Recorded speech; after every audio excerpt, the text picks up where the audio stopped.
Good evening, everyone. We're about to get started.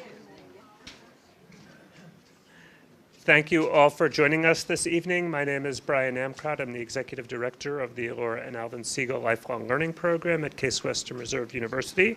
It's my pleasure to welcome you to the 2019 Northeast Ohio Public Policy Series. Tonight's program, of course, addressing voting rights.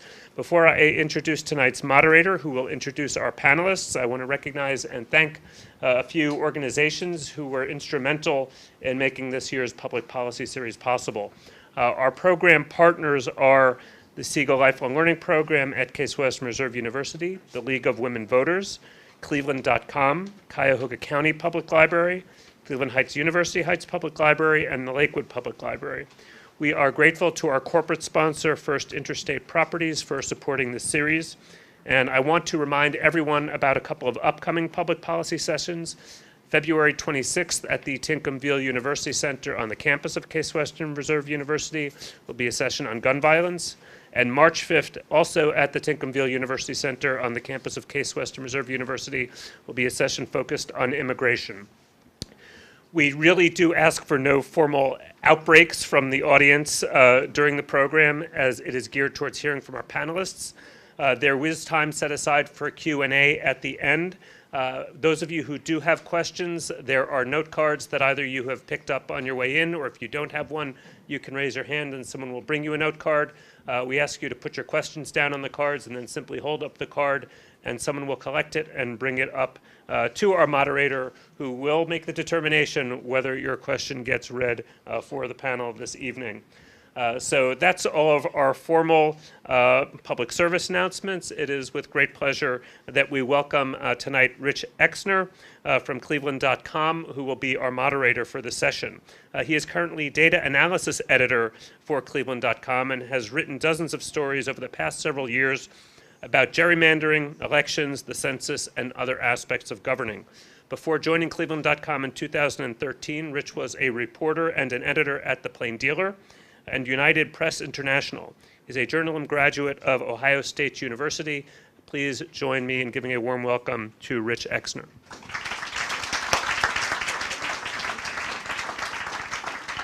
Thank you. We got a great panel here tonight, so let's not waste any time.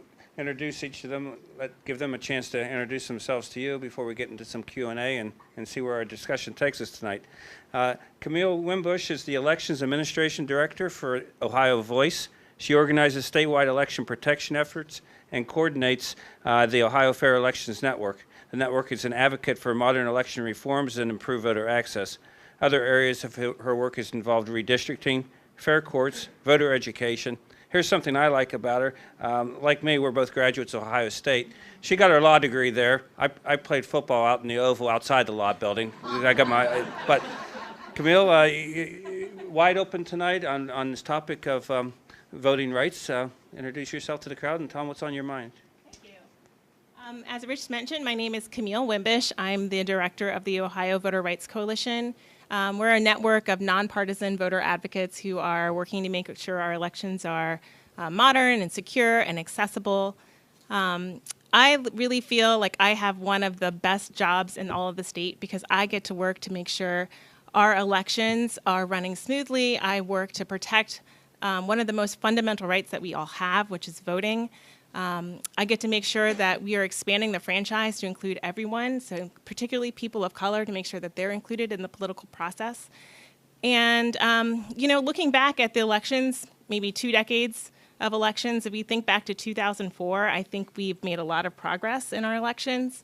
I know I was standing in line for about 5 hours that day, and I'm sure many of you are also in long lines. And since then, we've made a lot of strides. We've got a very robust early voting period, 28 days of early voting. We have enjoyed, generous weekend and evening voting hours. We have online voter registration now, so people can update their registration and to register online easily. We've got a flexible range of ID, election day ID that people can use, whether it's a driver's license, a utility bill, a paycheck. So we've got options there for people. And we even allow it, people who are with criminal backgrounds, they're allowed to participate in our political process, whether it's, as soon as they've done their probation or parole, they can re-register. They can even register from jail if they're awaiting a sentence or serving time for a misdemeanor. So we've done a lot of really great things in Ohio. And I think it's just time for us to sort of build on those successes, to use the technology that we have at our disposal to be even better. And so I'm really excited tonight to hear from our esteemed panelists, as well as from you, for how we can dream to make our elections even better so that we can have more efficiencies, we can have more security, and we can really feel like we're removing any unnecessary barriers to people to have access to the ballot. So I'm looking forward to that. Great. We're also lucky to have Ohio's newest Secretary of State here with us tonight, Frank LaRose. Like LeBron James and Steph Curry, he's a native of Akron.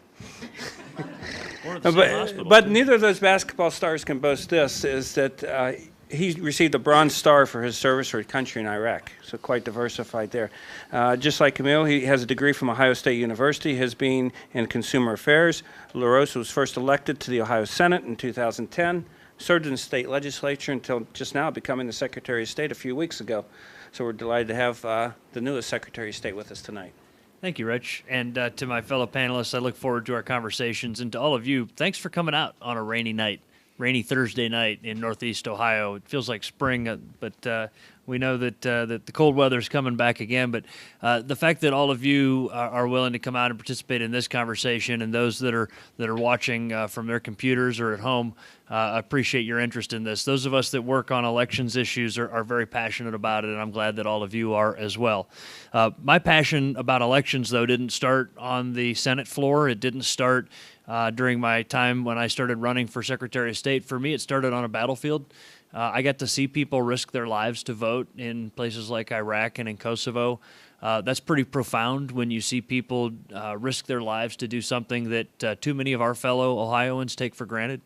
This sort of ubiquitous exercise that happens a couple times a year has been run very well in Ohio, and the work of our elections workers is to be celebrated. Our elections officials throughout Ohio make it look easy, almost so much so that people have started to think that they can just take it for granted. And we all know that we can't take it for granted. Voting is a precious right that's been won and fought for, and I would say that voting rights are human rights. And I've been to places where people don't have that, and so for me, this is something that I take very seriously. I look forward to continuing to modernize and grow Ohio's system for voting. I was proud to sponsor the bill that created online voter registration in Ohio. I've proposed a variety of modernizations, such as Ohio paying the return postage for absentee ballots and putting absentee ballot requests online so that people can more easily request their absentee ballot. And so for me, I'm really excited about the next 4 years serving in this capacity. I won't rest until every Ohioan is participating in our elections, and that means I won't rest. My wife is acutely aware of that, but this is something I care a lot about, and so I look forward to partnering with all of you in this and finding ways that we can continue to excite people about participating in this most important civic process. And our third panelist is Michael Lee, who is certainly an expert on the issues at hand tonight. He is senior counsel for the Brennan Center for Justice and Democracy program in New York City, where his work focuses on redistricting, voting rights, and elections. Previously, Michael practiced law in Dallas and authored a blog covering redistricting and election issues that New York Times described as indispensable. 2 years ago, when the Ohio legislature was debating, beginning a public discussion finally about reforming gerrymandering, Mr. Lee came to Columbus and testified. And I always remember this, is that we think about gerrymandering as the people drawing the maps, trying to figure out where to put the Republicans and where to put Democrats. He pointed out during his testimony that if something's not done to clean up the process, it'll become so precise the next time around that it'll come down to like what Google searches are you doing, and what cars did you buy, because of all the information that's now available to people at hands that want to do these things. And to me, kind of took it to another level of why it's important to make a fair districting process, because of the level of detail that's available to map drawers these days. Oh, So thank you, Rich, and thank you to my fellow panelists, and thank you to all of you for coming out on this rainy night. So I work at the Brennan Center for Justice at NYU School of Law, and we're a think tank attached to the law school there. We also occasionally litigate cases, and we do a lot of advocacy in states pushing reforms on both voting and redistricting and a number of other areas. And when I go around the country now, I like to tell people that Ohio has become one of my poster children, right? You know, a state that has gotten a lot of things right. And that wasn't always the case. You know, Ohio was far from a poster child for a long time, especially in redistricting. But 2 times, Ohio voters now have, the Ohio legislature and then Ohio voters have passed really groundbreaking redistricting reforms, proving that something can be done on a bipartisan basis. The redistricting reform that passed last May not only passed the Ohio legislature almost unanimously, it carried every single congressional district in Ohio by at least a 2/3 margin, showing that Republicans and Democrats all can put aside their partisanship and understand that something is broken and that something needs to be fixed. And so Ohio is, you know, many people are very cynical around the country, and they think, you know, if the other party is in control and we can't do a ballot initiative or something, you know, we are sunk. And I always point to Ohio and say, like, there is a lot of energy. People get it. You know, lawmakers increasingly get it, but people certainly on the ground get it. That said, I will also put on my Asian parent hat a bit, right? And you know, you guys get like an A- for your reforms, and well, that seems really good. You know, from a as there's a saying, like an A- is like a Chinese C, right? And so, so you know, now is a good time to talk about how you're going to like make some of the reforms that you guys passed work, because you've got the bones there, right? You've got the structure there. But there are a number of things that you could probably do, and it's time to be thinking about how you actually do that, both from the standpoint of putting in some more laws and some more meat on the bones, but also in engaging communities and you know, civic participation and getting that input. So a few things very quickly. One is the amendment that passed for the legislative redistricting is a little bit ambiguous about whether there could be public members or not. It'd be great to see some public members and not just lawmakers in addition to the statewide elected officials there. The amendment only requires a couple of hearings. It'd be great to have a lot more hearings around the state and pushing for more hearings so that people can come and participate, and pushing for those hearings to be broadcast on television and made available on the internet so people can see what the process is. It would be great if there was a clear and easy process for people to submit maps, and which means like making the data that's available so they can draw the maps, and then giving them access to the software if they don't have it, and then you know, allowing them to draw maps for the whole state or for their community, so they get to define what their communities are, either by themselves, sitting in a room, or better yet, getting together in tandem and saying like, hey, we've got to do this. And then having a commitment from the state that every map will be evaluated, right? In other words, every map will be run, like, is it fair from a partisan basis? Does it protect communities of color? Does it keep, you know, school districts or towns together? And everybody can, all of that should be publicly available so people can assess, and the people passing the maps can say, are these good or bad? So those are just a few of the things. So you guys have done really great. But there's a lot of hard work still ahead to make these reforms successful. What I like about all those suggestions is I don't think any of them would require going back to the ballot. They're all things that, you know, you could take what's been approved and move forward with. Yeah. So that kind of leads into the obvious, maybe simplest question of the night. What's the number one thing that can be done to get more people to vote more easily? I think we could sit here all night and discuss that question. I think there's a number of things that we could do. Certainly policy reforms by making our registration process more efficient and more inclusive by adopting reforms like automatic voter registration, by adopting same-day registration. We see states that have same-day registration or election day registration have high participation rates because people who may have, forgotten about the deadline, or maybe they were purged, or just had an error in their registration, are able to correct that and have their ballot counted. I think there are things that we can do, like looking at transportation. If some folks have difficulties getting to their early vote center, are there ways that we can improve public transportation?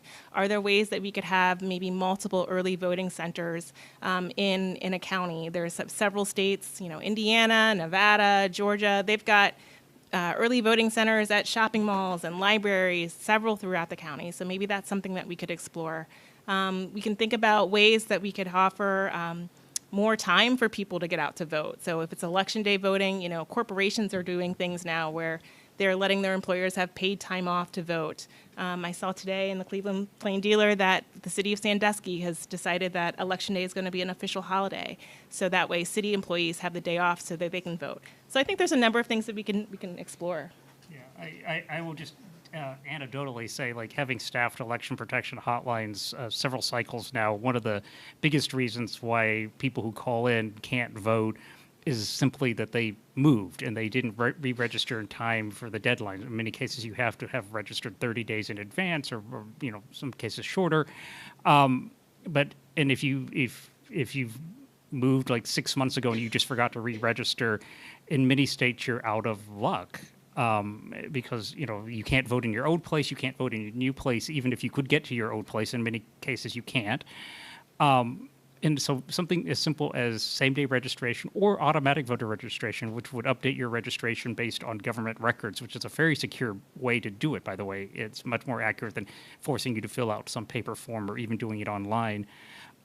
Would be a big benefit. And, there's a huge difference between people who had that exact situation in a state like Wisconsin, which has same-day registration. They say, I moved and now I used to live in Madison, now I live in Milwaukee. Can I vote? And you say, yes, your state has same-day registration. Just here's your polling place. Go down there, bring some ID and register to vote. And, that would be a big thing in a highly mobile society.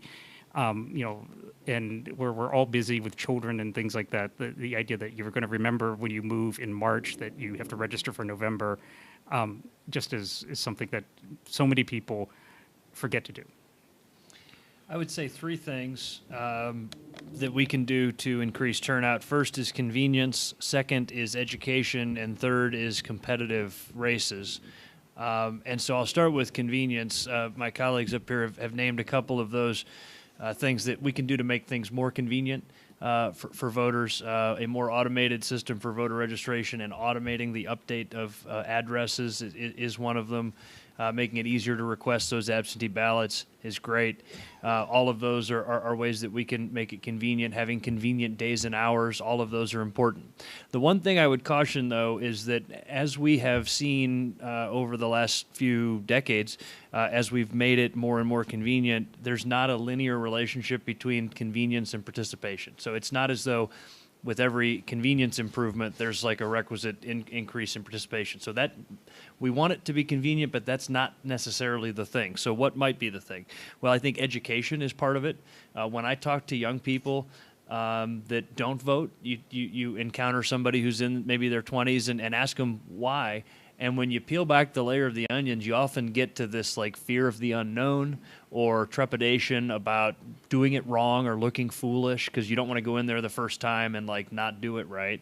And so I've had the idea of why don't we bring the voting machines out to the schools for when they do a student council election, when they vote on who's their, who's the or what's the class motto going to be, or what's the theme for the senior prom, or whatever else.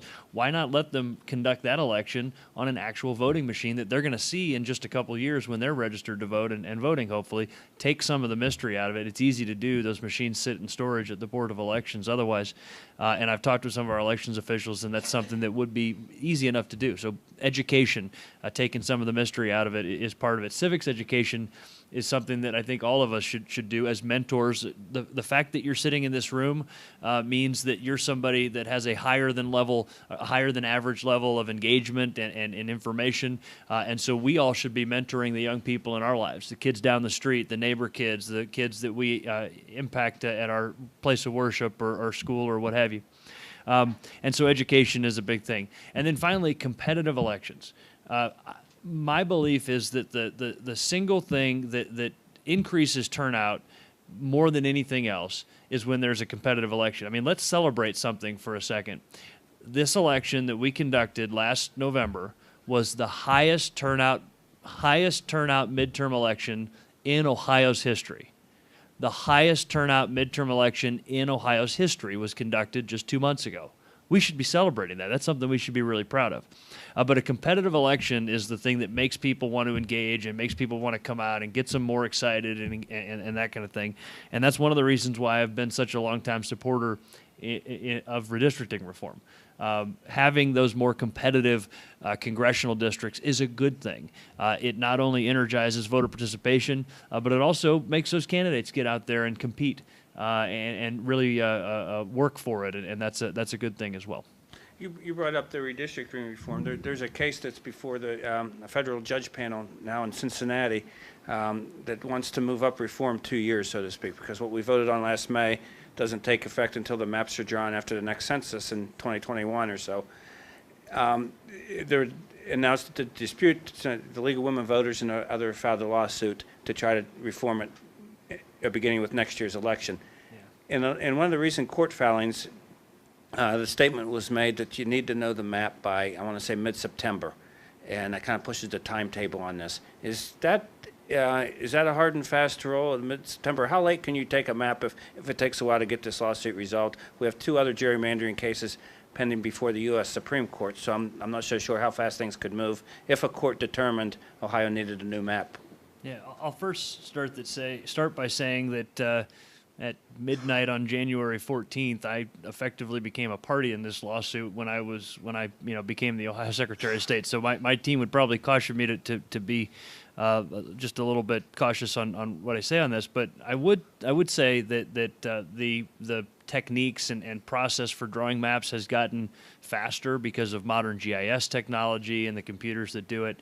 But I'd also say that I think that mid-decennial redistricting is kind of a dangerous thing to start doing. I think that having a predictable sort of stately process every 10 years where we draw new district lines is the best case scenario to avoid confusion of voters and that kind of thing. And we have finally, with the support of over 75% of Ohioans, for the first time ever, we're going to have a required bipartisan process that when we are able to run that process through in 2021 and create new lines, hopefully with bipartisan consensus in the Redistricting Commission, we'll have a much better outcome for the people of Ohio. That's when we should draw the district maps, is in 2021 and not as a result of a court order in 2019. Even if you had a problem with the way it was done in the past and thinks this is a better way to go forward? Yes. Yeah. No, I mean, listen, the past process was flawed, and flawed processes result in flawed maps.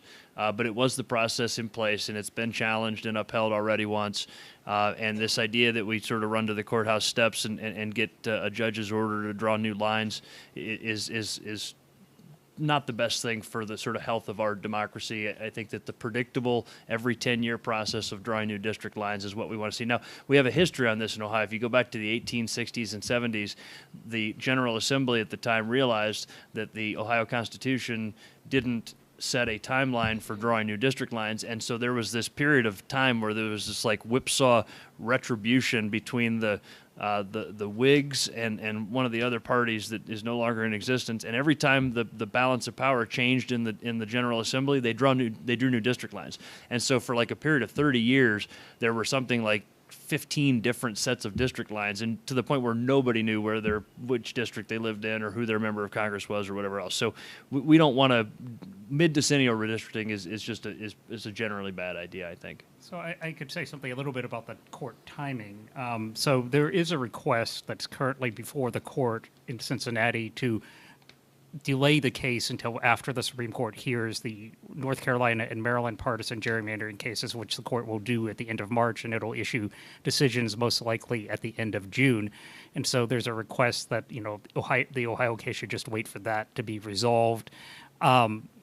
Of course, then that runs into the issue of timing, right? And so there's opposition to that because the goal is to have new maps in place so that you can seamlessly run elections in 2020. It's unclear what the court in Cincinnati will do. The last pleading was just filed today, I believe, probably on your behalf. And so I haven't read it yet, so I don't know what what position you took. But we'll see what the court does. If the court does decide to delay the case until after the North Carolina and the Maryland cases, it doesn't mean that there won't be a new map for Ohio.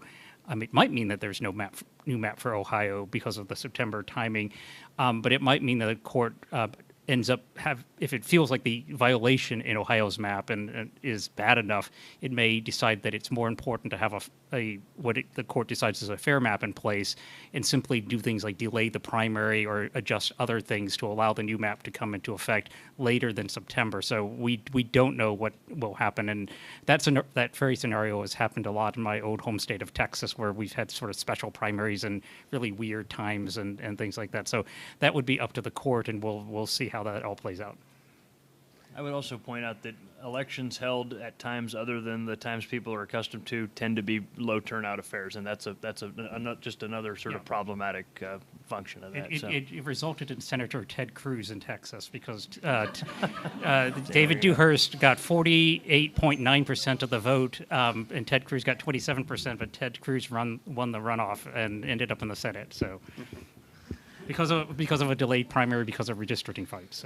So regardless of whether early voting increases turnout, I think at a minimum we'd probably agree for some people it's a convenience or they wouldn't be doing it. Yeah. And I, for instance, usually early vote downtown because I'm a few blocks from the Board of Elections. And what I found convenient about it is I can go to a place and tell them where I live, and they look it up and they give me a ballot. We're still doing, but if you go on election day, you have to go to one particular place. It only works ahead of time. Some of these other things just seem like they've just gotten outdated because they've never been changed over the years. But on early voting, right now in Ohio, and correct me if I'm wrong, you get a notice, and then you turn it in, and then they send you the ballot. In other states, the ballots automatically go out. And then also in early voting in Ohio, the hours are the same. Every county is treated the same, and we're getting into a debate about whether every county is the same or not, but they're the same. There's just one voting place in each county as opposed to maybe multiple where travel time might be more. What would need law changes to improve this, and what can be done without law changes to make early voting more convenient even if it's not going to raise the total votes?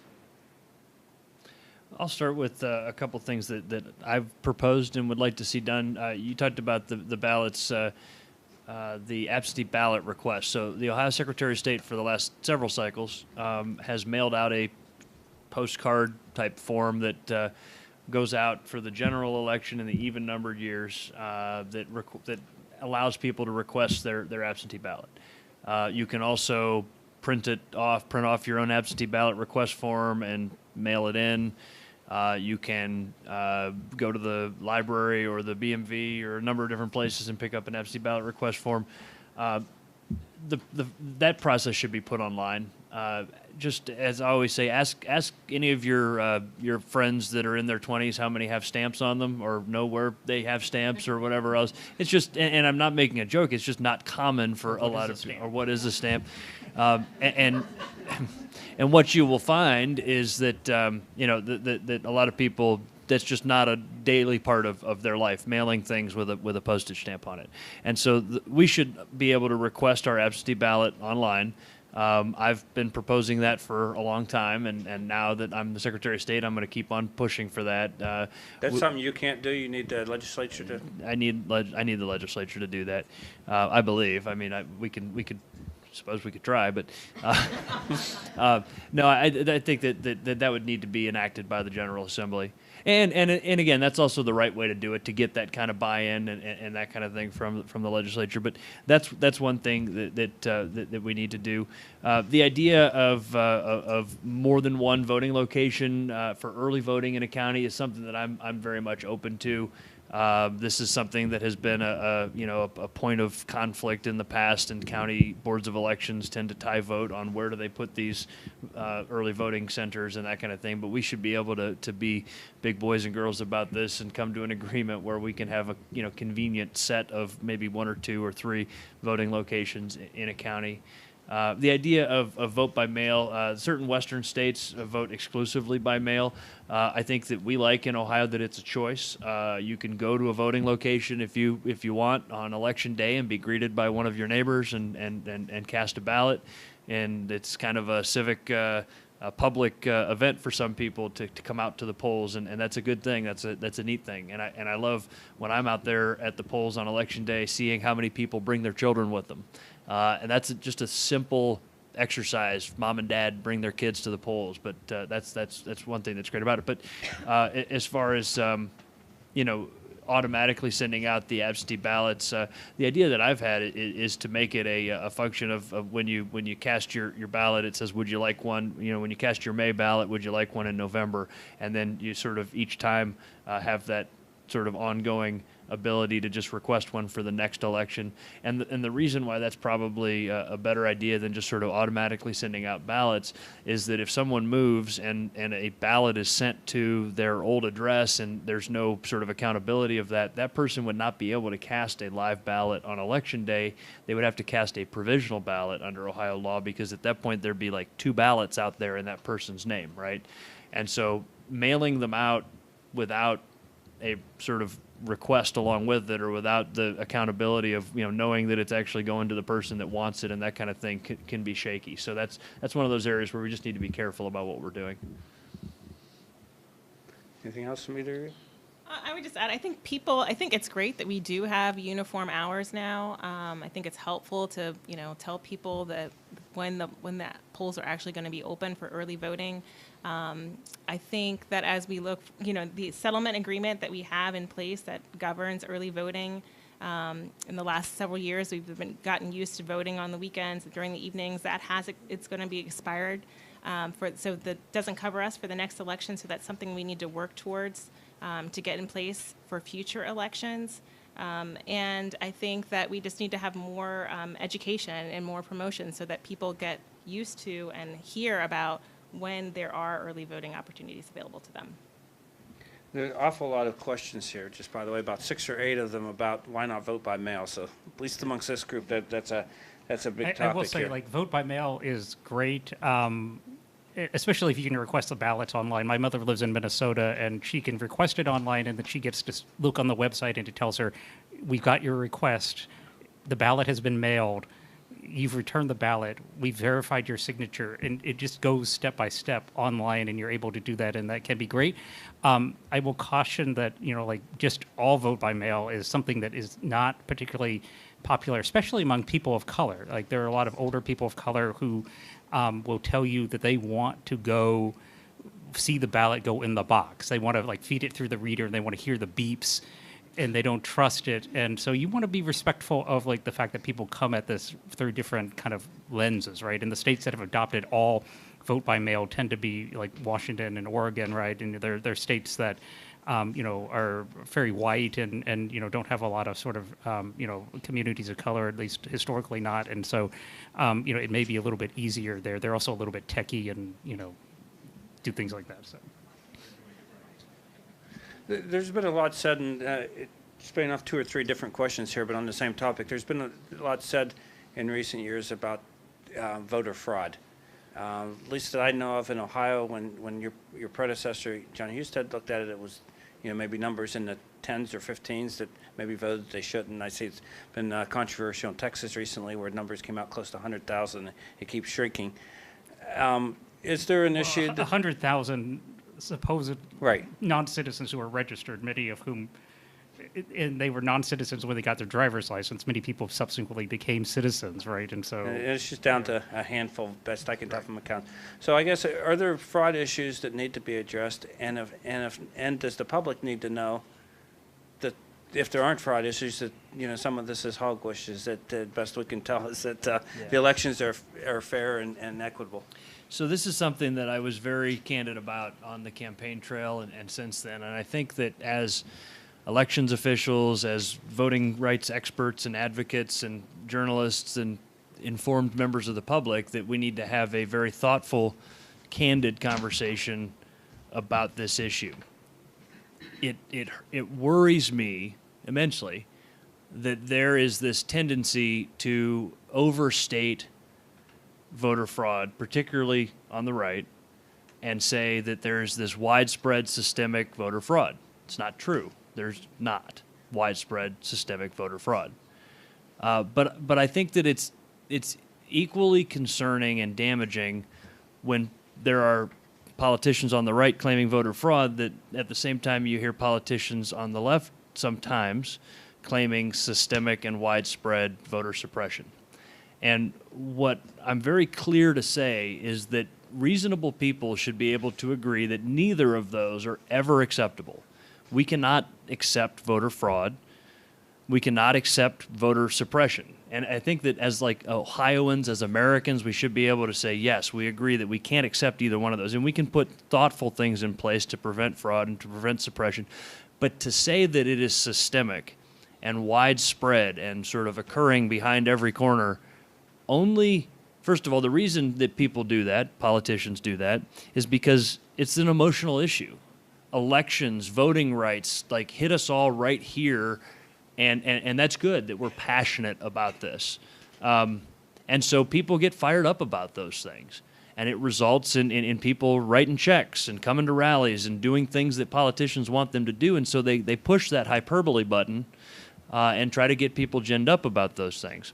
But the corrosive result of that, of overstating problems with our elections. Now, we should call them out when we see them, but when you overstate problems, it corrodes the trust that people have in our form of government. And it makes the average Ohioan say, fraud over here, suppression over there, it's all a raggedy mess, and I don't want anything to do with it. And that's the worst case scenario. We want Ohioans to know that when they cast their ballot, whether it's 28 days of early voting, vote by mail, vote in person, that their vote will count and be accurately counted, and that when they turn on their television station of choice on election night or listen to the radio or whatever else, those results scrolling across the bottom of the screen will include theirs. And that's how we pick leaders, and every vote matters. So this is why I'm sorry that it took a long time to explain this, but this is why I worry about this sort of drumbeat of claiming constantly that there are these problems systemically occurring in our elections when I just haven't seen any evidence to believe that that's true. I'm getting a lot of comments and then some questions, so in the matter of speed, I'll try to answer a couple of them. Correct me if I'm wrong, and then we'll move to the next question. Somebody wants to know what the cutoff age is, or date is for youth to vote, and it's my understanding you have to be 18 on Election Day, except if it's if you're voting in a primary and you're 17 and you'll be 18 by the general election, you can vote in the primary. Is that correct? Correct. That's correct. But it would be great if we could move towards pre-registration of 16 and 17-year-olds, like a lot of states have done. That way you get people who are already in the pipeline. Like you said, get the voting machines out to people, get them registered, and then when they turn 18, press the button. Something else that's great for young folks is a program called Youth at the Booth, where you can take 17-year-old high school students and have them work the polls for Election Day. And what a great education that is for them. And also you talked about making Election Day a holiday so people could vote, but also so they could work the polls, because we need, I bet many of you are election workers, right? We need more people to come out and work the polls on Election Day. Some companies are starting to do what they call a day for democracy, where they give people a paid day off to go work the polls, which is a great thing. 17-year-old voting. I use this as like a hook for high school students when I speak to them. I say, you know, you can brag years from now that you voted when you were 17, because that's kind of a rare distinction. And so in Ohio, if you're going to be 18 by Election Day, you can vote in the primary. Now, you can't vote issues, interestingly. But if you think about it, that kind of makes sense. You're voting in the primary to sort of narrow down your choices for the general, but as a 17-year-old, you can't vote on tax levies or liquor options or, you know, whatever else, for example. You can't. And so, yeah, so that's a cool thing in Ohio, that 17-year-olds can vote in the primary. Another person wants to know if they mail in their ballots, does it get counted after all the others? And my understanding is if the ballot got to the Board of Elections in time, it gets counted the same day. But what gets added later are those ballots that were postmarked in time didn't arrive at the Board of Elections until after Election Day, or from overseas, or provisionals. The Is that vast right? majority of absentee ballots get counted first, actually. And this is one of those like mythbuster kind of things that I want to do. That there's all these myths out there that people say, well, if you register to vote, you're going to get called for jury duty. False. It's not true. In fact, jury pools can be drawn in a lot of different ways, not just from voter registration rules. But there, people say, well, if you vote by mail, they only count your ballot if it's too close to call. False. When you see results already at 7:45 on election night, those are the absentee. There's some head shaking because a lot of y'all work the elections. Those are the absentee ballots because they run those right at 7:30. In many cases, they've already run, and they tabulate them right at 7:30. And so the first votes that are counted, if you want to be the first one counted, vote by mail. Then I got a question about what do you think of ranked choice on voting? I guess this goes to the competitive thing. I don't know exactly what ranked choice means. Let me know if it's similar. I know in California it's top two. Are we talking about the same thing? No, when I you say think ranked what they're choice? talking about is The you main would, system. yeah, you would just sort of, if there were you could say, I want to vote for Jill Stein, but if she doesn't win, then you reallocate Oh, the okay, vote. so that's Yeah, yeah. ranking. Is that different than California? Do you only Yeah. vote for one person in California? So, well, California has what some people call a jungle primary, where the two candidates that receive the most, it's called that because it's the law of the jungle kind of thing, made the strongest survive kind of deal.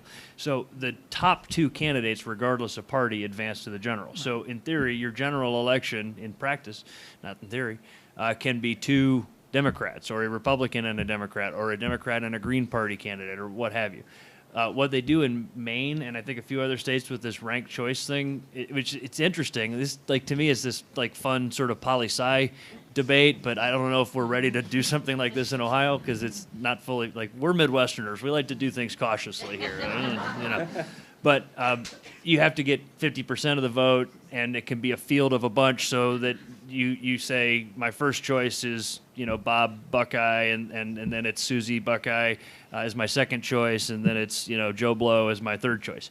Right. And if any one of those candidates don't get 50%, then they retabulate them with the second choice, and it goes like that. It's Until you get a winner. until you get a winner. Maine does it this way. It's I mean, Maine. The argument is that it encourages people to vote for third parties, and it doesn't force people to just support the two main parties. On the other hand, there is the argument that it doesn't really help with the issue that many people see pressing, which is polarization, right? The idea that we have many more niche parties, both on the left and the right, doesn't necessarily help with eliminate polarization. Although it can be an effective way to, especially if you have to have runoffs, right, and avoiding having to have a low turnout runoff, it can be effective whether that runoff is in the primary, as it is in many states, or in the general election. So as opposed to in California, Republicans and Democrats are in the same primary, and the top two vote getters go to the general. So I think in several congressional districts this past year, you had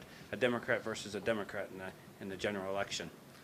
Yeah, and part of the appeal of that is that in these gerrymandered districts where it's sort of always going to be a person of this party or it's always going to be a person of that party, it at least gives candidates a choice between two, and that it can dissuade some of the sort of extremism that you see, where if you appeal to the far right, you can win a primary. If you appeal to the far left, you can win a primary, and then you just skate to a general with no real competition. And that's kind of the idea behind that, but it in practice doesn't always turn out that way. So, How about the weakest link in our current voting system?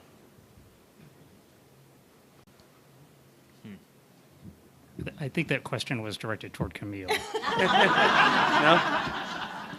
And for some reason, I ended up with a box of tissues here, so I can move them over here if that's like that. Well, how about, since we don't have any takers on that one, there's been a lot of talk in the last year about purging the voters in Ohio. Mm-hmm. And in some cases, there's been an argument, well, we need to have a clean voting roll, which I don't really understand, short of an argument that somebody voted it in their address when they went to school at Bowling Green and voted again in Pittsburgh, where they're living now. And I don't know if there's evidence of that happening. But if it is the belief that it has to be pared down, why not expand provisional votes to people who might have been taken off the roll, so they can, if they were taken off, I guess the fear is that you're taking off the voting registration list and you didn't know and you showed up to vote and you can't vote, you can't even vote provisionally. So should it be one or the other? So I think the purging is certainly has been problematic. Certainly there are purges that we do. If someone is moved and we have evidence that they've moved, then the rules should be updated to reflect that. But certainly there's been a lot of contention over whether people who don't vote frequently enough should have their voting right seen as a use it or lose it proposition. And if the purges, certainly the Supreme Court has weighed in and said that it's legal and it's constitutional, but if we do go forward with the purging, I think there are ways to improve it, certainly by having the AVR, which we already talked about, having people who are already interacting with government agencies, having that opportunity to have their registration updated when they're already giving their information to sign up for benefits or sign up for disability services. We can also look at expanding. We have a new rule that says, if you visit the BMV and you've updated your driver's license information and that matches what's already on the voter registration rolls, that should serve as a confirmation and make it so that you're not eligible to be purged. That's a great thing. We want to expand that to include other agencies, like we said, for job and family services. People are signing up for benefits. Same information is already being given out. If that's a confirmation, that should count, and so that person should not be purged. And then if we had election day registration, so that if someone were accidentally purged, there is an avenue for someone to be able to vote and register and get their ballot counted, because we have people who are wanting to participate, and we should be encouraging that. Well said. This is an issue that I've given a lot of thought to, and what I'd like to see us do is modernize this process. Just because the current process in Ohio has been in place for 30 years, and just because it's been carried out by both Republican and Democratic secretaries of state, because it's been upheld by the Supreme Court, none of that makes it ideal. And so what the current process relies on is this sort of antiquated assumption that if you go 6 years and we don't hear from you, and then you don't respond to the postcard that's sent to your house, and in most cases repeatedly, I think we're up to like 3 mailings that have gone out to try to get attention from folks. The assumption is that that person has died or moved out of state or moved out of the jurisdiction. That was maybe the best they could do 30 years ago when they put that in place. And by the way, maintaining accurate voter rolls is the responsibility of the Ohio Secretary of State and the county boards of elections, not only in state law, but in the Federal Voting Rights Act. And so this is something that we have to maintain accurate lists to the extent we can, but we can do better than what we have right now. What I would like to see is that more automated process where when people interact with state government, that's an opportunity to update their address. When somebody gets a fishing license or pays their taxes or receives benefits from the Department of Jobs and Family Services, those are all opportunities to updating their driver's license. All of those are opportunities How's to that differ automatically. from now? Is it just at BMV right now? Yeah, it's just at BMV right now. And sort of part of this is breaking down the silos in state government. A lot of Ohioans assume, well, I updated my address with the tax department and your government and their government, so you must all talk to each other, right? Well, no, it doesn't work. As you all know, there are these silos, unfortunately, and the Department of Taxation guards their data and doesn't share it with the other parts of the state government, that kind of thing. And so any of those interactions with state government should create that opportunity to update the voters' information or register them to vote in a more automated process. But also, we can make better use of National Change of Address database, systems like ERIC, which was created as a partnership with a bunch of states. It's sort of inspired by the Pew Charitable Foundations, and now there's 26 states that are part of it. My good friend, the Michigan Secretary of State, newly elected Secretary of State in Michigan, she just signed up to be a part of ERIC, and it's a data sharing protocol, pretty wonky stuff, but it allows if somebody moves to one of the other states that's part of ERIC, then we can be notified and then cancel their registration here because they've moved to a new state. And so when you talk about this in terms of sort of database management, it's not nearly as exciting as some of the kind of political slogans that have been around this, but it's a process that we need to take seriously. We need to balance this imperative of maintaining accurate lists but not inconveniencing Ohioans that are infrequent voters. So from what I found on the Brennan Center's website, and I think elsewhere too, is at least 15 states are doing this automatic registration now. Yep. Michigan's doing it, West Virginia's doing it. Is Ohio going to, or are we just going to say it's a good idea? Ohio so. should do it. I hope so. Yeah. It really is much more secure and logical, and if you're concerned about like false registrations or something like that, just being automatically registered,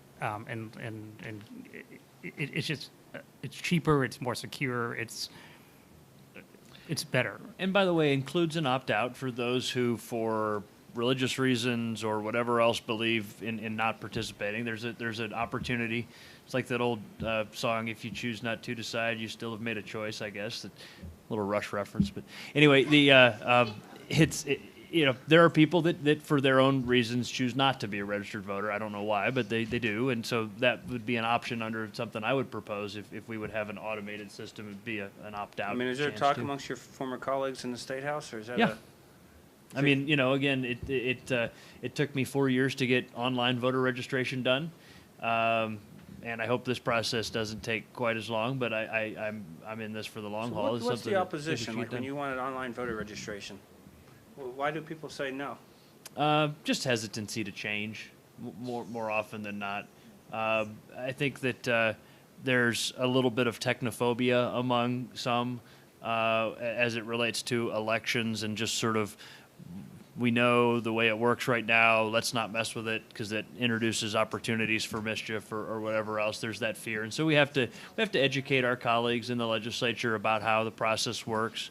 And we did that with online voter registration, and we got broad bipartisan support for it in the final analysis. But It seems like what else you're talking about here kind of leaps over the hurdle I didn't realize existed until like my kids turned 18 and wanted to vote, but they were the one of, seems like many people now aren't getting their driver's licenses until later. Therefore, they didn't have the driver's license to use to move their address, to request their ballots and so forth. And state what ID works as well. But yeah, if you don't have any don't have form an of ID. state ID, then you have to still use the paper method. That's true. Would you start to say something? Discussion earlier about getting more people interested in voting, and maybe it ties to competitive elections. I've gotten 2 or 3 questions here about campaign finance reform. That's a little bit off of voting, but yet, does that play into getting people interested in voting? Is campaign finance, the laws the way they are now, discouraging people from voting, and can it change? I think that it could. I mean, if people are willing to think about sort of innovative reform. So, like in New York, there's small dollar public matching of donations up to $250 now.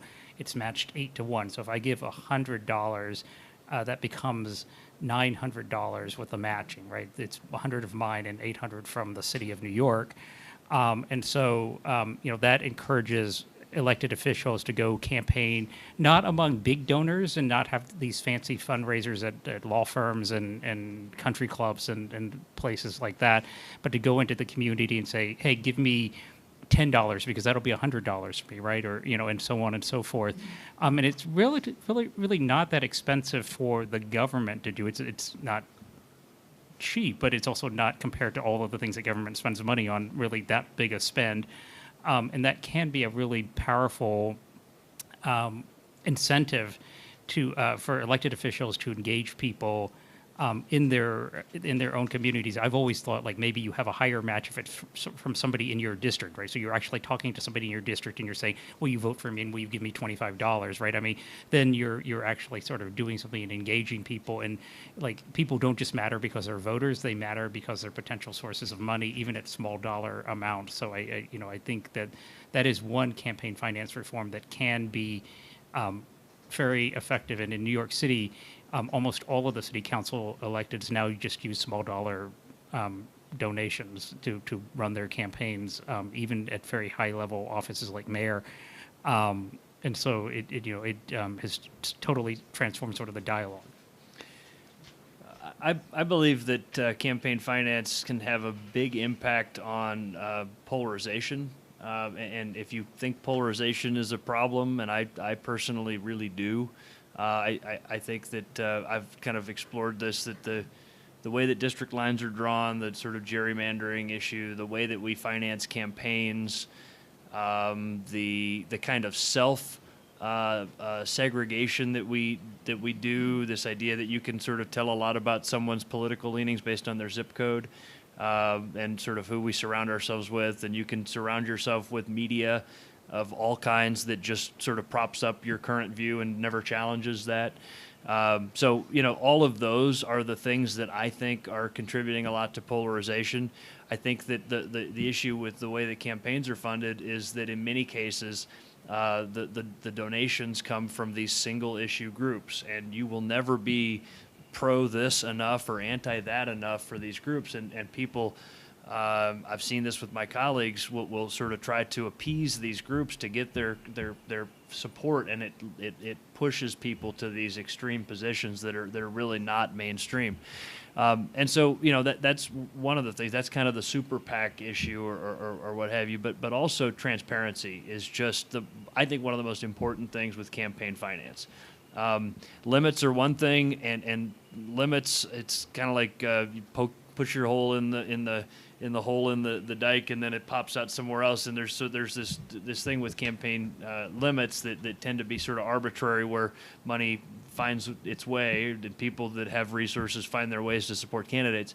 But I think that the most important and most impactful thing that we can do is to have full transparency. I've proposed repeatedly, and I introduced this bill 3 years in a row now, and I'm going to now push it as the Secretary of State to bring transparency finally to local campaign finance. We in Ohio who run for state offices, whether it's Secretary of State or Governor or State Rep or Senator, we file our reports online. You upload a CSV file to the Secretary of State's website, and poof, it's there for journalists that do good data analysis work like you do, Rich, to view it. You can sort it. We've talked about this. You can sort it by columns. You could sort of sort my campaign finance report and find out how many people in this zip code give me how much and all of that. That's good news. I mean, that's what we should have. With local campaign finance, it doesn't work that way. In law, it's still required that, and we just had a filing last week, that people running for local office, mayor, city council, judge, county commissioner, and in big counties, these can be multi-million-dollar campaigns for mayor, county commissioner, county executive, that kind of thing. You're still required to submit like stacks of dead tree format paper financial reports at the Board of Elections. And the best the Board of Elections can do is maybe turn that into a PDF, which is essentially just a photograph of that piece of paper, right? And then load those up on your website. So, and that's in very few counties. In most counties, you have to go to the counter to get the document, and they print it out in paper. But if you can download the PDF, then at least you can see it. But if it's a 400-page long PDF, that's not sortable, that's not searchable, that's a pain in the neck for you. And so that all should be put online. I'm trying like heck to get that done, and it's time that we modernize that process for local campaign finance. It drives me crazy. The forms have obviously been filled out on a computer. So it's taking something that's in a database of some sort, put it onto a piece of paper so that then you can't do anything with it. If it's in a database, you can search it and look around. They've analogized it or something, yeah. I see this being called like the Rich Exner law. Right? Then I'll lose the advantage of having the tricks to get around it, right? Yeah. Somebody asked, voting for all people is a right not available for those in jail awaiting sentencing unless done in a community group. I'm not sure. I thought that the only people in Ohio that were prevented from voting were felons that were sentenced and serving their time. Is that right? Correct. But maybe there's issues here. If there are issues that need to be addressed on those that are legally allowed to vote in Ohio getting, in that process, if they're in jail or whatever, waiting? I know it certainly is not a very well-known fact. A lot of the myth out there is that if you have a criminal background, you can't vote. And I know there's probably lots of jails who, this is not, unless there's a community group that's going in there and saying proactively, like, here's your absentee ballot, here's how you can request one, here's how you can get one. It's just not, it's not being done on a scale that we need. Yeah, this year, or last year in the election, and this was news to me, and I guess there's a lawsuit pending on this, but it was found that, for like the person who was taken into jail like that day on election day Is there a process to because they've not been convicted of anything, right? And they're sort of in custody, awaiting trial kind of thing. And so there's a lawsuit about this. It's kind of an interesting concept. I guess Like, they what couldn't ask for an absentee ballot if they're taking it on election day. yeah, currently, I suppose that we don't have nobody thought of that, right? Like sometimes the law is a human process that humans work on, and so like nobody thought of that. So maybe there's something there that can be improved. No. Along the lines of jails, I found it fascinating last year when we were doing some gerrymandering work to see to what extent prisons played to help draw the lines to get the right number of people in each district. And so more than once, 4 or 5 times, I think, in Ohio, the congressional district lines went right around the prison where you could pick up a couple thousand people to be represented from a congressperson, and those people weren't his voters anyway. And what I learned is in other states, I think they call it prison gerrymandering, has become an issue that you take, and it's more so, Ohio's more spread out but it happens to some extent with multiple urban areas. But say in Illinois, where the urban area has most of the people and the prisons are down south, it's a shifting of the legislature. That's especially the case at the legislative and the local level. It's a little bit less impactful at the congressional level, but it certainly does have its impact. And this year, the Census Bureau has said that they will, if states want to, help adjust the data and put people back to where they want. There was a push to have the Census Bureau do this automatically. But they decided not to do that, but they will cooperate with states that voluntarily want to do this. So like California and New York and a number of states reallocate people to where people lived before they were incarcerated, in part because of the recognition that they will ultimately probably go back there, right? Nobody who's from New York City is imprisoned in upstate New York decides like, I kind of like it up here, I'm going to stay. So like they should be counted in New York City. Yeah, so he said it better than I. Counting the people where they lived when they were incarcerated as opposed to counting where they happen to be in prison and can't be voting anyway. I mean, any other opinions on that? Or? No, I mean, it's just one of the things about the way that redistricting has been done in the past that's, a little insidious. But let's also remember that redistricting happens at the local level as well. We draw district lines for county council races. We draw district lines for city council races, and there's all these different local processes for doing that, and many of those need to be reformed as well. And we have the technology now to actually like reallocate people much more easily in most states, right? Prisons actually they're not in the business of knowing where you used to live. I mean, that's not something you need to know on a daily basis to run a prison. And so they have the information in a database. They just need to be able to query it easily, because the way that it works in the prison is that you don't fill out a census form. The prison fills it out for you so that they can do it. They can just supply the spreadsheet if they can query it.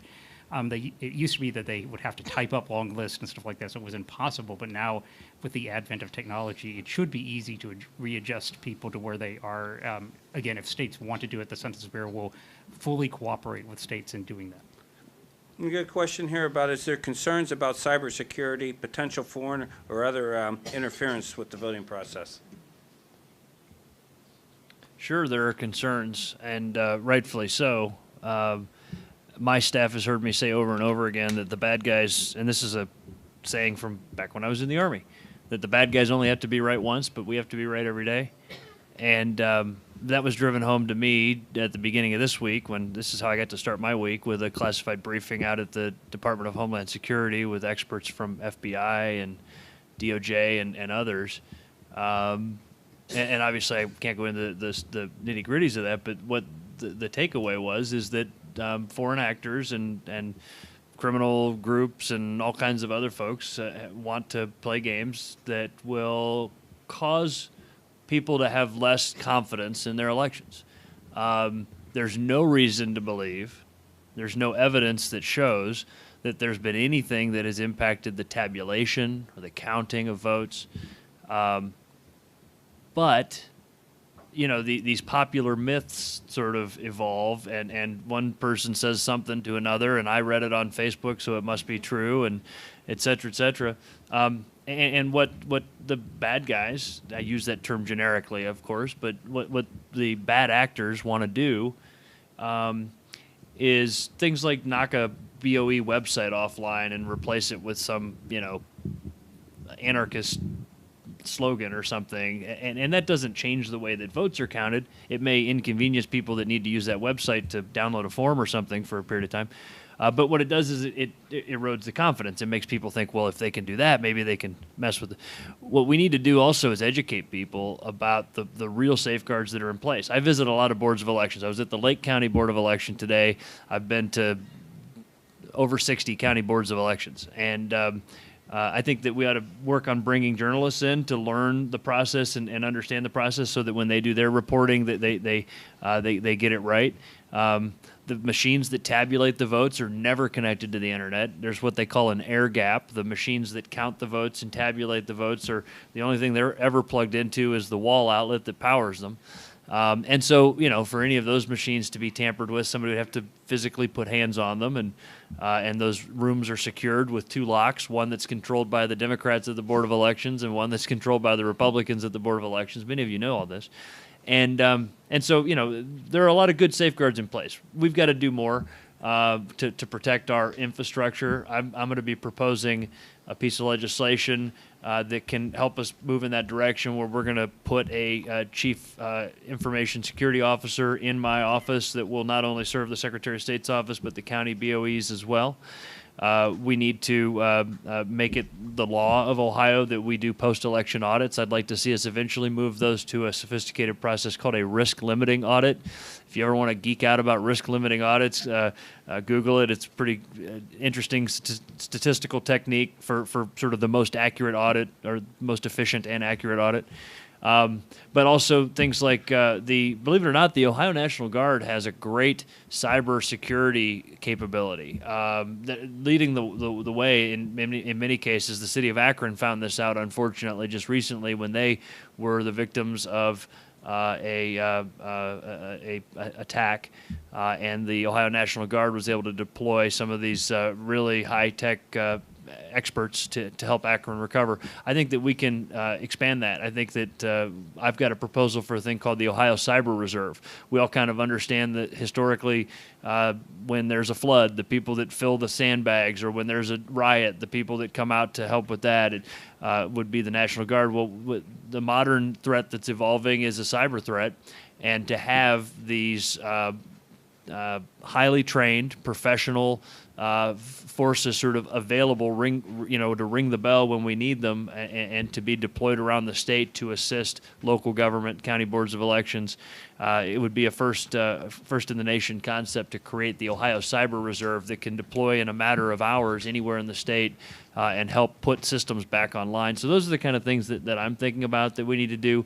But again, it all comes down to we need to be responsible about how we talk about this. The memes and the false narratives that you hear on social media are very dangerous, and people need to be more thoughtful consumers of information and not believe everything they see on a screen. How about lines at the polls? Somebody referred to your comment about long lines in 2004. I can remember in 2000 seeing polling places in Cleveland. We went out to check. There were lines way out the door at 7:30. At other times, you'd hear other places in the county, no lines at all. How unequal is the process throughout Ohio? Is this isolated incidents that we're getting long lines in some places, not others in Cuyahoga County, or has it improved over the years? There's 2000, 2004 elections seem to be the hot button on that type of thing, too. So I think, when you look at the election day lines, it can be sort of sporadic. We can look at the voting machine allocations. A lot of times what happens is that in precincts where there are large numbers of people who move frequently, they just haven't updated their address. And so that causes people to have to vote provisionally, and that can slow things down.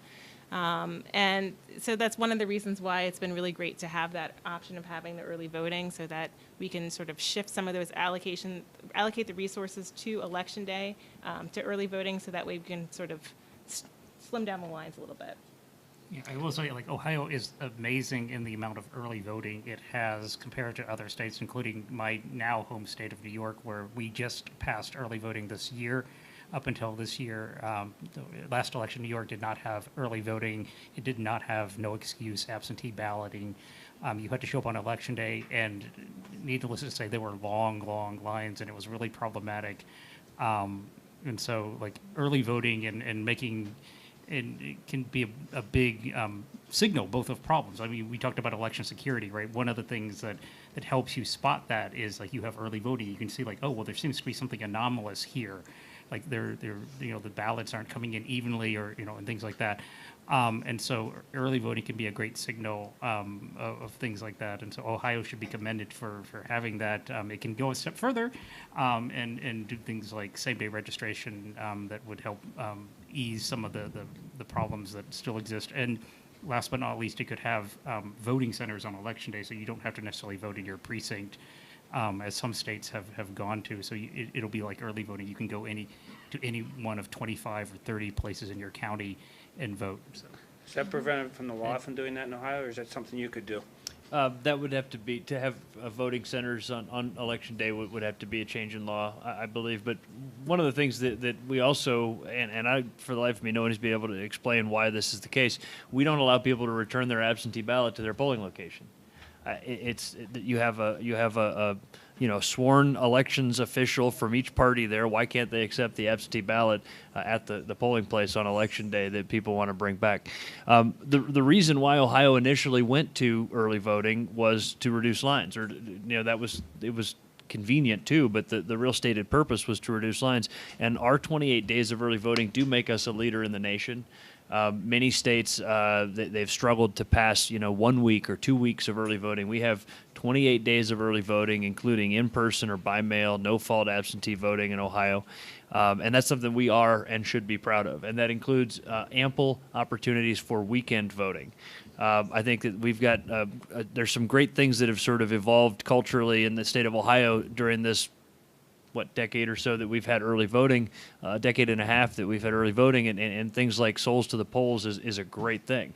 My wife and I participated in one of those when we voted this past November, came and voted on Sunday at the Summit County Board of Elections. And so that's a great thing, and it's been particularly appreciated in the communities of color, but I think that we should work to get more people participating in it from all walks of life.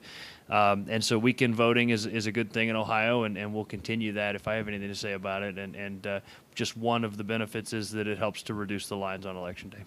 So that's something not in law, that's something at the Secretary of State's discretion? Currently, it should be in law. It shouldn't be up to me. It really shouldn't. The days and hours for early voting shouldn't be left to the discretion of the person that sits in the Secretary of State's chair. That's something that we all know, that Election Day is the first Tuesday after the second Monday in November, right? I mean, it's part of our culture. Those days and hours for early voting should be set out in law. We should be able to agree on it in a bipartisan way, and it be consistent so that people don't have to go to the website and say, now, how late's the Board of Elections open tonight? We should just become accustomed to it because it's predictable and written in law. But what are we up about a third or so are voting early, roughly? Sorry? About a third of people are voting early? Yeah, it varies. And it seems like it goes up a little bit each time. Goes up a little bit I don't each think time. the people running the campaigns have caught up to that, judging by what comes in my mailbox the last day or two before the election. I always remind candidates that are friends of mine that to build your strategy based on Election Day is flawed. Well, that's what I was Your wondering. strategy should be built on Election month that culminates in Election Day. And the secret, the trick that now sophisticated campaigns will remove names from their mailing universes and phone calling universes based on who's done early voting. And so if you don't want to be called, and if you don't want to have like a whole ream of paper shoved into your mailbox, then early voting is a great way to get your name scrubbed from those contact lists. So in those states that are doing all mail-in votes, Yeah. has that changed the campaigning patterns? Or are the candidates catching up to that? Yeah, it has. Sure it I mean, obviously, like you're,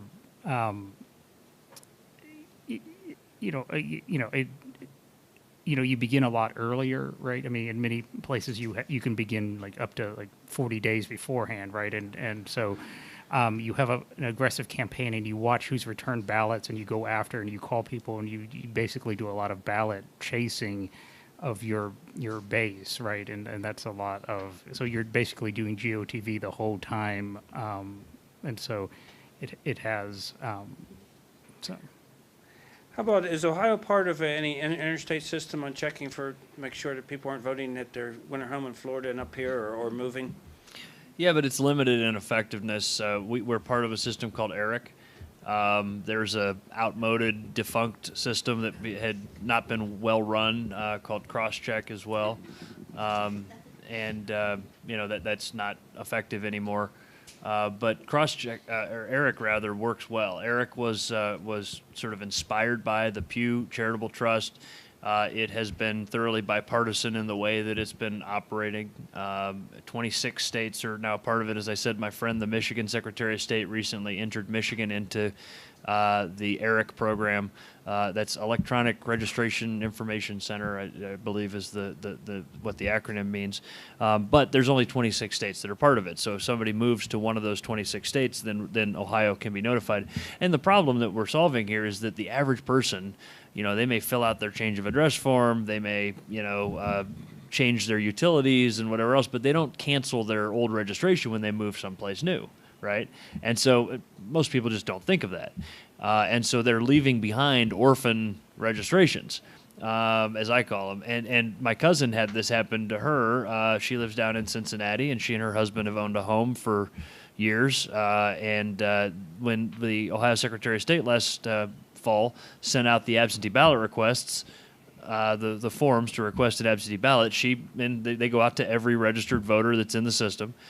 She got one, and her husband got one, and the person she bought the house from 6 years ago also got one. And she freaked out and called me and was worried that this person was trying to commit identity theft or voter fraud using her address. Now, it wasn't that. This person moved down in Cincinnati, may have moved to Kentucky or somewhere else, and just never canceled the old registration. So it was just kind of knocking around in the database there, and that's why that happens. So. Yeah, and people don't. I mean, we should be clear. The premise of people aren't actually voting at their summer house and in Ohio, right? I mean, that just doesn't occur. But people do fill out the census form twice a lot. Sometimes because the wife will fill it out at the house, and then the husband will fill it out at the weekend house. Which is why in the census, white people are always overcounted. There are always actually more white people. People of color are undercounted to the census, and white people are overcounted because white people like filling out forms. And if they get a form at their second house, they will fill it out. So, but people aren't voting twice. Let's be clear on that. Like their son or daughter at school is supposed to fill it out there, and not mom and dad at home. But that's right. So sometimes a child will fill it out in college. I mean, White people don't distrust the government. Anecdotally, you hear these rare instances where somebody will say, well, I pay property taxes at two places, I should get to, but obviously that's not legal, and we need to make sure that people know that. I had a question from somebody who wants to know why people who get abatement should be allowed to vote on a property tax, but that's... Is this a rhetorical question? I'm just saying. Why people that get a property tax abatement, why do they get to vote on property taxes? Well, I think that... because it's a question not just for those who pay taxes, but it's a question for the public to decide what's the best tax policy for that jurisdiction. So. If they disagree, if the questioner disagrees, he or she can run for office and change the law. There you go. If somebody disagree with you, Michael, I guess they were afraid of you. There's some people in this room that worked hard on issue 1, which is the gerrymandering, and they're asking for you to complement the work on issue 1. So I don't think you'll have a problem with that. But No, absolutely. But Issue 1 if I is... recall correctly, I heard you at a previous presentation talk about how gerrymandering was really unique to 6 or 7 states because you had to be kind of a purple state, if I'm remembering right, and Ohio's have one party of them, yes. control. Yeah. So to complement Ohio, where does this change rank versus those other states that kind of fall in that category where gerrymandering was a big issue? Ohio has some extreme gerrymandering. Like the states where you have extreme gerrymandering are states that are close to 50-50, right? And like North Carolina, Pennsylvania, Ohio, Michigan, where you can slice and dice and recombine voters in a way that gives you an advantage, right? And because if you naturally drew districts, like, if you just sort of plop down shapes, you'd get a good mix of Democrats and Republicans because they live among each other. And you look at a precinct level map or a block level map, and it's not dark red and dark blue. It's like light blue and pink, right? Which indicates if it's pink or light blue, that there are a lot of people of the other party in that block or that precinct. And so you have to really carefully recombine people in order to achieve a 10-3 map in favor of Republicans in North Carolina or a 12-4 map in Ohio, right? Democrats on the congressional vote got about 50% of the congressional vote in Ohio. They have a quarter of the seats. And it's not because the Democrats all live in Cleveland and a handful of places. It really is sort of the breaking up of communities in drawing the maps with politics primarily in mind that allows you to do that. Well, and this is why I was so adamant from the day I arrived at the legislature in 2010, 2011, January 2011, till I finally got something accomplished, that we needed to finally change the way that district lines are drawn in Ohio. We celebrated the 200th anniversary of the term gerrymandering in 1812. It was started, and in 2012, that would have been 200 years of gerrymandering in honor or dishonor, I suppose, of Elbridge Gerry. But also the way that modern technology has continuously moved forward with GIS and modern polling and data science, it's getting surgical.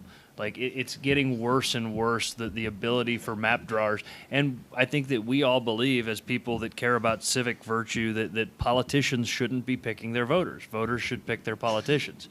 But the real credit on this, we were able to muster a supermajority vote in the legislature and get this done, and the people of Ohio passed it with 75% support. But the real credit is thousands of volunteers wielding clipboards from the League of Women Voters and many others they held our feet to the fire in the legislature. And I don't know if me, constantly bellyaching about it to my colleagues would have gotten it done. It was the threat of it being put on the ballot and that kind of thing. And so kudos to those groups that stayed at it.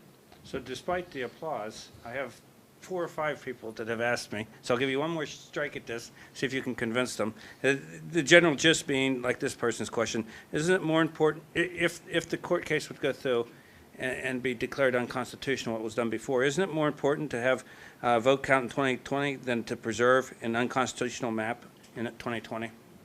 Why wait 2 years, I guess, is what they're saying. And you answered it before, but you didn't convince them, so I'll give you another chance. I think that there's a concern of sort of the courts engaging, and this has been the hesitancy. And again, I don't want to sort of get into the wonky separation of powers kind of debate, but the Supreme Court in particular has been really hesitant to weigh in on what many justices have considered sort of an inherently political process. The process for drawing district lines in Ohio was flawed. Flawed processes result in flawed results, but it was the process in place, legally carried out, and already tried and upheld once in the courts. Thank God that process will not play itself out again in 2021, the next time we draw district lines. But this sort of rush to the court idea that we're gonna get it done 2 years earlier is just concerning for sort of the stability of our process. And I think that roughly half of Ohio would find that dissatisfying when we all just came together in record numbers to create a new process, and it would sort of stoke the fires of division again. But ultimately, that, of course, is up to the courts, and we don't know what the courts will do, and the Supreme Court will get a say in this. And, we often say that there are 9 people who really matter in this debate, and maybe 2 on the Supreme Court. But I will make a pitch. Like, if the courts do say that Ohio has to redraw the map, this will be an opportunity for the government of Ohio to conduct the process of redrawing the maps in a very open and transparent way, adopting written criteria that focus on communities and all of the good things that Ohio voters have said that they really care about, having public hearings, allowing the public to submit maps that are then considered by the court.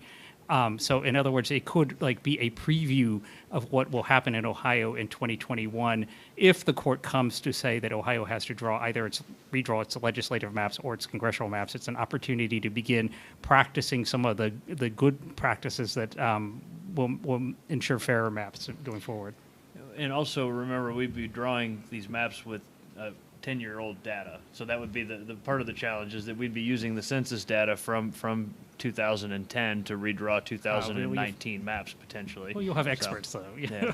We could adjust that. So it's been a great discussion tonight. One person forgot to thank at the beginning is Michael Barron in the back, is really the person that set this whole thing up. And I appreciate I appreciate all the questions. Make my life easy in some way and hard in others, because if I'd gotten to everybody's question, we'd be here until tomorrow morning. So to close things up, to try to get us out of here close to 8:30, why don't I give you each an opportunity for what you think is most important that people should think about, remember, ponder, talk to their neighbors about, whatever, on voting rights going forward. Well, I mean, I want to thank you all for coming and doing the important work of getting yourselves up to speed and getting updates on what we're doing here in Ohio. I think you just got to go home and talk to your friends, talk to your neighbors, make sure that you're inviting them to participate, make sure they're voting, make sure they get all the updates about how they can get involved, how they can continue to push for these reforms, because I think we have a really exciting opportunity to continue to build on the success that we have here in Ohio. So I'm looking forward to seeing some of those great reforms with automatic voter registration hopefully rolling out, getting those absentee applications, the postage paid. I think there are a lot of really good things. The early voting hours, of course, getting those set. So I think we're in a good place. I will just end by what I began with, which is that you guys have won the battle. You haven't yet won the war on some of these issues, and so there's a lot of work to be done to be a watchdog on this process. It will be more transparent. It will be fairer than it's ever been, but there's still a lot of room for slippage between the cup and the lip. If people aren't out there organizing and mobilizing and analyzing and pushing for what they want out of the process that will take place in 2021 in redistricting. So. We live in a time where there is I won't say unprecedented, because we know that there's a long history. As long as there's been government, there has been some level of high anxiety and incivility and that kind of thing. Heck, I saw Hamilton last night in Columbus, and let's remember that we had a Secretary of the Treasury and a Vice President shoot one another. So things have been bad before, shoot at one another. One of them failed to hit his target, but anyway. It's been bad before, right? Incivility is nothing new, but we have a lot of polarization, and we have a lot of incivility, and we have a lot of people that are concerned about that, me included. But let's not do the Chicken Little sort of sky is falling thing, because I'm an optimist. We live in a time when it's kind of, in many ways, I see a possible sort of golden age of civic engagement. Let's look at the bright side of this. People get emotional about politics and public policy because it matters, right? Let's work on helping our fellow Ohioans channel that high emotion into a more productive route than maybe just sort of sharing memes on social media. Let's help people get engaged and support candidates they believe in, and it's easier now than it's ever been in our history to engage in that process and to be a voter. And I think that, and this again, willfully romantic, I recognize, but that each generation of Americans has a big challenge, a big problem to solve. Whether it's the founding generation that overcame the world's most powerful army to create this nation, though imperfect at the time, or whether it's the generation that brought about the civil rights movement, or won the 2 world wars, or put people on the moon. Each generation of Americans has a problem to solve, I think. And I'm starting to think that our generation's big problem to solve is to make self-government work again. And I look forward to embracing that challenge with each and every one of you, because it's too important not to. And so thank you for your interest in this. I look forward to working with all of you. I just got an image of a Steve Mnuchin, Mike Pence duel, so that was... Well, thanks to our panel, and thanks to the sponsors, and thank you for coming, because it'd be fun, that empty room.